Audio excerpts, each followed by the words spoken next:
বাড়ির ছাদে এলো এক উড়ন্ত অর্ডার। অবাক হলেন না? আমিও অবাক হয়েছিলাম।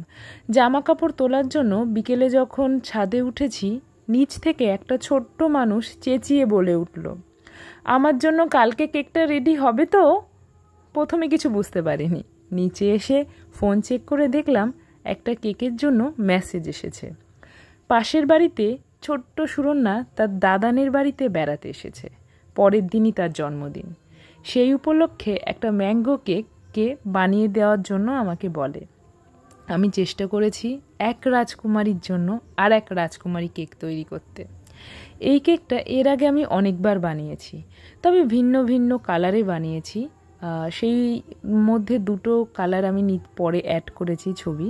তোমরা অবশ্যই জানিও কোন কালারের ওপর এই কেকটা সবথেকে বেশি ভালো লাগছে। আর সকলকে অনেক অনেক ধন্যবাদ আমার এই ভিডিওগুলো লাইক করার জন্য এবং কমেন্ট করার জন্য।